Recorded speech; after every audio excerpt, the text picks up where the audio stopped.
இன்றைக்கி நம்ம கஸ்டர்ட் பவுடரில் ஒரு ரெசிபி செய்ய போகிறோம். ஃப்ரூட் சாலட் மாதிரி சூப்பராக இருக்கும். அது எப்படி செய்யறதுன்னு பார்க்கலாம். ஃபஸ்ட்டு அதுக்கு தேவையான ஃப்ரூட்ஸ்லாம் வந்து கட் பண்ணி வச்சுருக்கோம். ஆப்பிள், கிரேப்ஸ், பனானா, பொமோக்ரானேட் வச்சு சின்ன இது எல்லாத்தையும் சின்ன பீஸாக கட் பண்ணி வச்சுக்கலாம். கஸ்டர்ட் பவுடர் வந்து 2 ஸ்பூன் எடுத்து அதில் கொஞ்சோண்டு பால் மட்டும் எடுத்து தனியாக வச்சு அதில் மிக்ஸ் பண்ணிக்கணும். லம்ஸ் இல்லாமல், கட்டி இல்லாமல் கலக்கிக்கலாம்.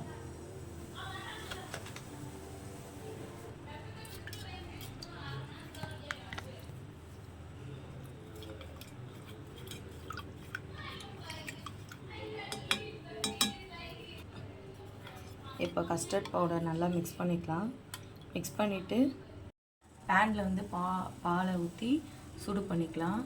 சூடு பண்ணிவிட்டு சிம்மில் வச்சுட்டு இந்த கஸ்டர்ட் பவுடர் ஊற்றின உடனே வந்து பால் திக்காகிடும். அதுக்கப்புறம் ஒரு 4 மினிட்ஸ் கழித்து ஆஃப் பண்ணிடலாம். ரொம்ப திக்கானாலும் நல்லா இருக்காது.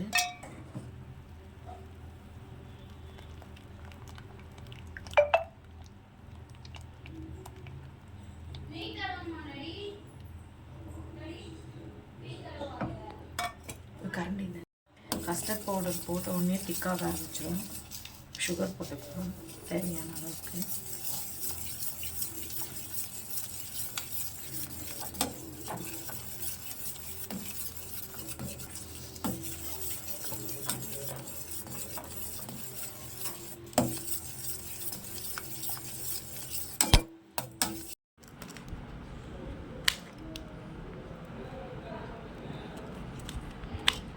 நம்ம பாதாம் கட் பண்ணி வச்சுருக்கோம். உங்கள்கிட்ட பாதாம், முந்திரி, பிஸ்தா மாதிரி எதுனாலும் சேர்த்துக்கலாம்.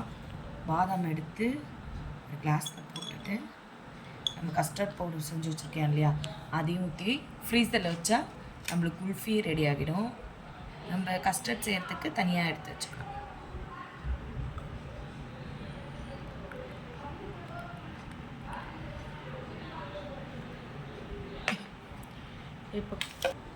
இப்போ இதில் ஃப்ரீசரில் 8 hours செட் பண்ணால் நம்மளுக்கு பாதாம் குல்ஃபி ரெடி. நெக்ஸ்ட்டு ஃப்ரூட் கஸ்டர்டுக்கு இந்த பேலன்ஸ் இருக்குது அந்த மில்கில் ஃபஸ்ட்டு ஆல்மண்ட்ஸ் போட்டுக்கலாம், பாதாம் போட்டுக்கலாம்.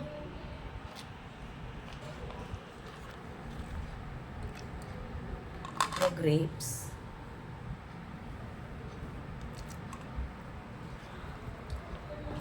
நெக்ஸ்ட் ஆப்பிள்,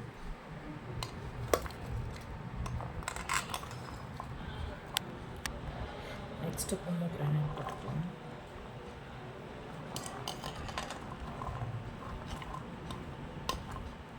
லாஸ்ட்டாக பனானா.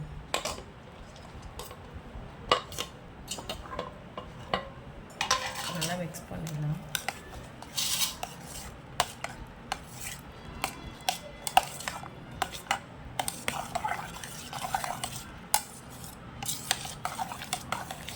நம்ம ஃப்ரூட் கஸ்டர்ட் ரெடி.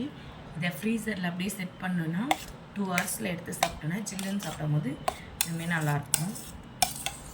இன்னும் இந்த மாதிரி நிறைய ரெசிபீஸ் பார்க்கணுன்னா ஹாப்பீஸ் ஒண்டர்ஸ் லேண்டை சப்ஸ்கிரைப் பண்ணிக்கோங்க. தேங்க்யூ.